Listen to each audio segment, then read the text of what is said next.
And joining me in studio now to unpack this is the General Secretary of the Communication Workers Union, that is Aubrey Shabalala. Aubrey, thank you so much for making the time to talk to us today.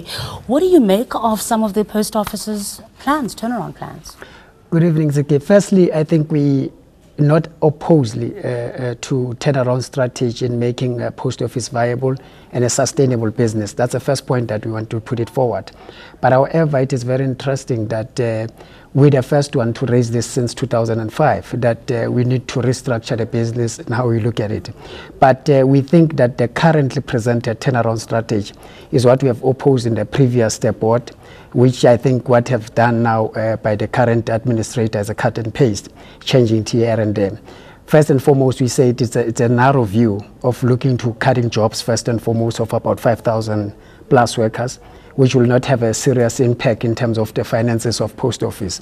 One thing that we have to look into is actually the question of regulators on how do we deal with the private sector in the industry that is operating with the post office, where post office is expected to give a service or universal access to the poor and the marginalized society or sectors of our society, which what will mean, it will mean that it have to give a service at the lowest cost, while the private sector, on the other hand, is giving an efficient service at a qualitative cost. So those are the things that we have to look into. All right, so let's take a few steps back. Let's start with the job situation. So from what I understand with the turnaround strategy that they've put on the table, they're saying that they would, on the other hand, create entrepreneurial opportunities for people. They're talking about new opportunities in the inspection and enforcement of regulations, mailroom management, coordination. So they're saying as much as we might be cutting jobs, we will create opportunities for those people who lose their jobs to actually participate as entrepreneurs.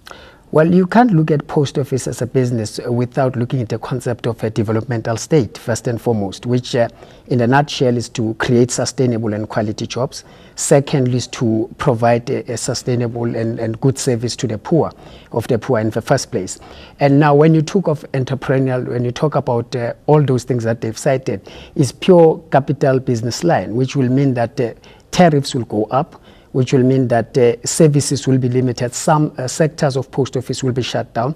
Reason being, if you look at retails that will be based in the rural areas, which by nature do not have a profit-making situation where you will provide a less population, how will you sustain that? How will you give it to someone in the private side without increasing tariffs to that, which will make it impossible for the poor to access that service? But surely some of your members, some of the employees of the post office would like to actually start their own businesses, supplying in an area that they understand better than anybody else who might be wanting to start a business in that line. Absolutely, but then you're not looking into the problem deeply, because why will post office close down and say that is not a sustainable business and give it to the private sector?